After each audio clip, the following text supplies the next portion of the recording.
Я рад приветствовать вас, друзья. Сегодня у нас вопрос, о котором дискутируют уже несколько веков. Мир вам! Скажите, пожалуйста, что означают слова «никакого изображения»? И дальше цитируется стих, где взяты эти слова. Это Второзаконие, 5 глава, 7-8 стих. «Да не будет у тебя других богов пред лицом моим, не делай себе кумира, и никакого изображения того, что на небе вверху, и что на земле внизу, и что в водах ниже земли». И автор задает дальше вопрос. Что это означает? Не делать изображения. И что конкретно означают слова «на небе вверху», и что на земле внизу, и что в водах ниже земли? Конечно, чтобы дать конкретный ответ на этот вопрос, хотелось бы знать контекст этой дискуссии. Скорее всего, это дискуссия между протестантами и ортодоксальными церквями, такими как католическая церковь или православная церковь. Почему? Потому что они используют в поклонении изображения. И тут вроде бы конкретно сказано, что да, не делайте никакого кумира и никакого изображения. Кстати, слово изображение в Септуагинте переведено словом «эйкон», то есть от этого слова произошла икона. Поэтому в греческом переводе Ветхого Завета здесь звучит: «Не используй никакого кумира и никакой иконы того, что на небе вверху или что на земле внизу». И вот здесь вопрос, кто именно имеется в виду, кого нельзя изображать. Какой аргумент приводят ортодоксальные церкви?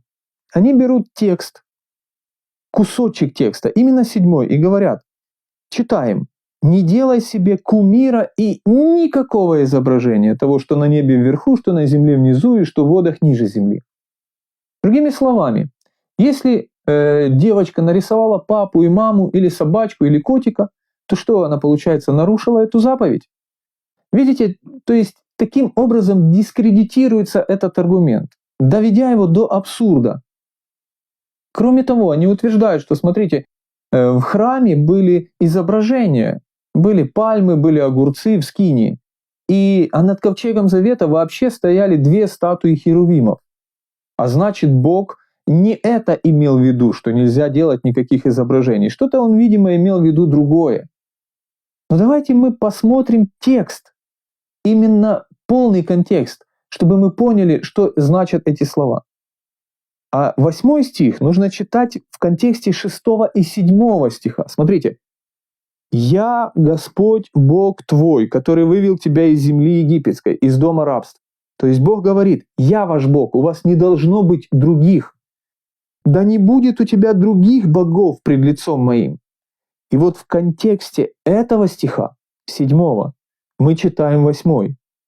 «Да не будет у тебя других богов», а именно, для того, чтобы у тебя не было никакого другого бога, не делай себе кумира и никакого изображения того, что на небе вверху, что на земле внизу и что в водах ниже земли. Не поклоняйся им и не служи им, ибо я Господь Бог твой, Бог-ревнитель». То есть Бог, который ревнует, который не потерпит никого другого. Не делай себе кумира. Вот в этом контексте мы должны понимать никакого изображения. Что такое кумир? Это статуя или изображение, которое специально предназначено для того, чтобы использовать его в поклонении. Это ритуальный предмет. Поэтому если девочка нарисовала котика, это не является идолом или кумиром. Такие изображения можно делать. Можно рисовать картины, можно даже рисовать Иисуса Христа, но до тех пор, пока ему не начнут поклоняться этому изображению. Вот тогда изображение становится идолом, и тогда эта заповедь на него распространяется. Дело в том, что даже в протестантских церквях есть некоторые люди, которые утверждают, что вот если на детской книжке нарисован Иисус, то это уже изображение, которого делать нельзя. Нет, до тех пор, пока ему не поклоняются. Смотрите, Моисей сделал медного змея, и люди, глядя на него, исцелялись от яда змей. И это не было идолом. Ведь Господь сказал сделать этого змея. Но когда люди стали поклоняться ему и назвали его Нехуштан, он стал идолом. В этот момент он стал тем кумиром, которым Господь недоволен. То есть пока ему не поклонялись, он не был идолом. Как только поклонились, он становится идолом. То же самое касается изображений в церквях, на книжках и так далее. Поэтому нужно понимать этот стих в контексте. Но кто-то скажет, мы поклоняемся Богу, а изображение нам всего лишь помогает представить Бога, которому мы поклоняемся. Хорошо, хороший аргумент, но давайте мы, чтобы понять этот вопрос, немножко вернемся в историю и поднимем такую тему, как идентификация Бога. О чем я говорю? Когда Авраам пришел в землю ханаанскую, его позвал Господь. И Авраам знал Бога как просто Бога, Бог. Но когда он пришел в землю ханаанскую, полную идолов, получилась проблема. Дело в том, что если бы, например, сегодня современный человек попал в те времена и пришел в землю хананеев и сказал бы, я служу Господу Богу, ему бы задали вопрос, какому именно Господу Богу ты служишь? Потому что даже слово «Ваал» означает «господин» или «Господь». И в Библии есть места, где даже Бог небесный назван Ваалом, то есть господином. А какой именно Господь? Поэтому Авраам с 14 главы, после того, как одержал победу над 4 царями, называет Бога не иначе, как Бог Всевышний, то есть самый высокий, тот, который выше всех других богов.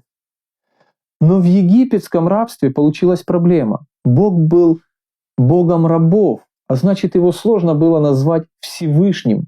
То есть просто бы смеялись. Поэтому Бога называли Бог Авраама и Исаака. Или еще лучше по какому-то действию. Например, Иона представлял Бога язычникам как Бог, сотворивший небо и землю. И язычники отлично поняли. Но вот смотрите, как Бог идентифицирует себя в юридическом документе. Второзаконие, 5 глава – это 10 заповедей. А 10 заповедей – это юридический документ, завет или контракт. Когда вы пишете какой-то контракт, вы обычно идентифицируете себя как сторону договора. А именно, вы пишете фамилию, имя, отчество. Но вдруг есть еще совпадения такие.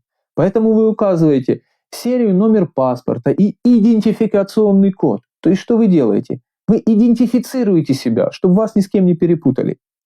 И вот Бог при заключении завета, смотрите, как Он говорит. «Я Господь Бог твой». Какой именно? Который вывел тебя из земли египетской, из дома рабства. Это была идентификация того самого Бога. Теперь его ни с кем нельзя было перепутать. Зачем я это говорю? В книге «Исход» описано после того, как Господь дал эти заповеди, о которых евреи сказали, что они будут послушны, они делают золотого тельца. Но смотрите, как они идентифицируют того Бога, тельца, которому они поклоняются. Он взял их из рук их и сделал из них литого тельца и обделал его резцом. И сказали они, вот Бог твой Израиль, который вывел тебя из земли египетской. То есть, о чем идет речь?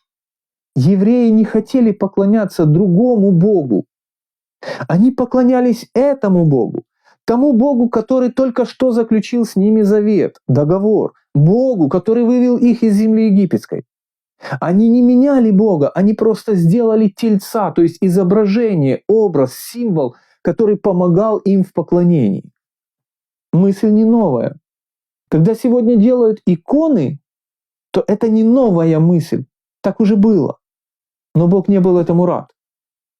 Понимаете, о чем идет речь? И поэтому позже, во Второзаконии 4 главе, Господь говорит евреям такие слова, чтобы больше этого не повторялось. Он говорит им так, 4 глава с 15 стиха. «Твердо держите в душах ваших, что вы не видели никакого образа в тот день, когда говорил к вам Господь на Хориве из среды огня, дабы вы не развратились и не сделали себе изваяний, изображений какого-либо кумира, представляющих мужчину или женщину, изображение какого-либо скота, на что намек? На тельца, который на земле, изображение какой-либо птицы крылатой, которая летает под небесами, какого-то гада, ползающего по земле, или рыбы какой-то морской. То есть, чтобы вы не сделали никакого изображения.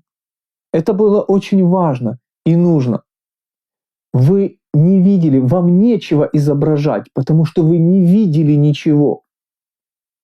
Но кто-то скажет, но ведь Иисус пришел, Он пришел на эту землю, и мы видели Его. Кроме того, сам Иисус назван иконой, То есть именно эйкон, образ Бога невидимого. Смотрите, когда мы открываем Колоссянам 1 глава и читаем с вами 15 стих, об Иисусе говорится так: «Который есть образ Бога невидимого, рожденный прежде всякого творения». Он эйкон, образ Бога. Поэтому мы теперь можем изображать Иисуса, можем изображать Бога. Мы же видели Его, Иисус явил Его. Но разве об этом говорил Иисус? Евангелие от Иоанна, 14 главе, мы читаем с вами такие слова. Иисус говорит ученикам, это последняя ночь: «Если бы вы знали Меня, то знали бы и Отца Моего, и отныне знаете Его и видели Его».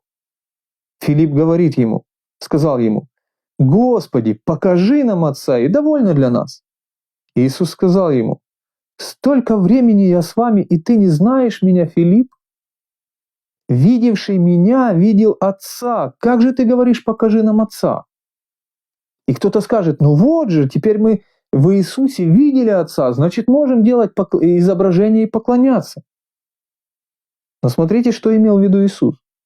«Разве ты не веришь, что я в Отце и Отец во мне?» То есть какой образ? Разве внешне Иисус пришел показать Отца? Нет. Во мне.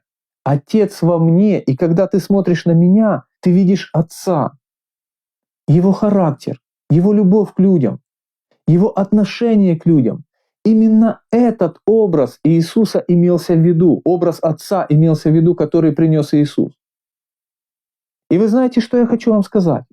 Апостол Павел в послании к Галатам говорит такие слова. Послание к Галатам, 4 глава, 19 стих.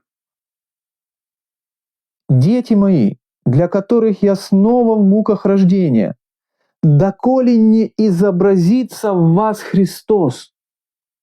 Смотрите, о чем говорит Павел. Где должен изобразиться Христос? Разве на картинках, на досках или в статуях? Нет.